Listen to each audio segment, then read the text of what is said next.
ஹலோங்க, welcome back to அனிஷாங்கு vlog. நீங்கள்லாம் சண்டேஸில் என்ன பண்ணுவீங்க? எங்கள் வீட்டில் எப்படி தெரியுமா இருக்கும்? சின்ன கைப்புள்ளியும் சரி, பெரிய கைப்புள்ளியும் சரி, சண்டேன்னு வந்துட்டால் நாங்கள் வீடே தங்க மாட்டோன்ட்டு ஒரு எழுதப்படாத விதியே எங்கள் வீட்டில் வச்சுருக்காங்க.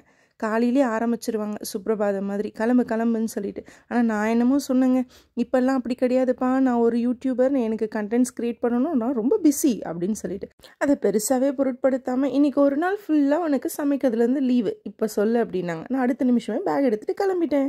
இப்போ உங்களுக்கே தெரிஞ்சிருக்கோம் நாங்கள் எங்கே வந்திருக்கோம்னு சொல்லிட்டு. பிவிஆர் சினிமாஸ் தாங்க. ஜுராசிக் வேர்ல்ட் பார்க்கலான்னு தான் வந்தோம்.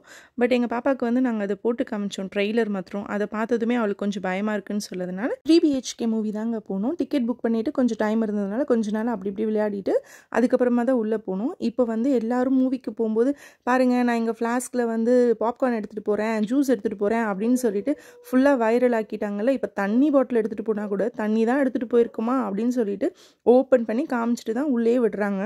ஆனால் நான் என்னமோ போனது என்னோடய ஃபேவரட்டான ஸ்நாக்கு பிவிஆரில் சாப்பிட்றதுக்காக தான். அது அவங்களுக்கு தெரியாதுல்ல.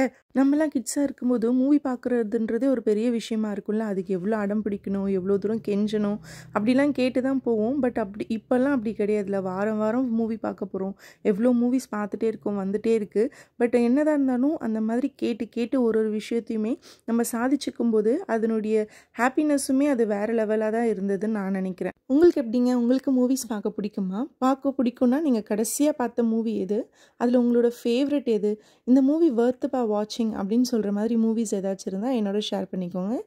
இப்போ வந்து நான் ஸ்நாக்ஸ்லாம் வாங்கியாச்சுங்க. என்னென்ன ஸ்நாக்ஸ் வாங்கியிருக்கேன்னு காட்டுட்டா, அதுக்கு முன்னாடி என் குட்டி பாப்பா பண்ணுற சேஷ்டிங்கெல்லாம் பாருங்கள். அவங்க அத்தை வந்து அவங்களுக்காக ஒரு ஷூ வாங்கி கொடுத்தாங்க. அதில் லைட் எரியுது.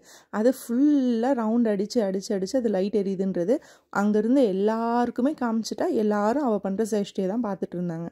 இந்த மாதிரி குழந்தைங்களுக்கு சின்ன சின்ன விஷயத்தில் எல்லாமே ஒரு சந்தோஷம் இல்லை. நாமளுமே ஒரு சில டைமில் வந்து குழந்தையாகவே இருந்திருக்கலாமோன்னு சொல்லிட்டு குழந்தைங்கள பார்க்கும்போது தாங்க தோணும். ஏன்னா வளர்ந்ததுக்கப்புறம் நம்மளுக்கு இருக்கிற ரெஸ்பான்சிபிலிட்டிஸ், நம்மளுக்கு இருக்கிற வேலைகள், இதெல்லாம் பார்க்கும்போது குழந்தையாகவே இருந்திருக்கலாமோன்னு தோணும். பட் குழந்தைங்களுக்கு வந்து நான் எப்போ வளருவேன்னு தான் தெரியும். பாவம் அவங்களுக்கு என்ன நடக்குன்றது தெரியாதுல்ல. ஸோ நாங்கள் ஸ்நாக்ஸ் எல்லாம் வாங்கிட்டோம். ஸ்நாக்ஸுக்கு வந்து ஒரு எக் பஃப் வாங்கினோம், அதுக்கப்புறம் மோமோஸ் வாங்கினோம், ஒரு கேக் வாங்கினோம். இதெல்லாம் வாங்கிட்டு படம் பார்க்க நாங்கள் போயாச்சு.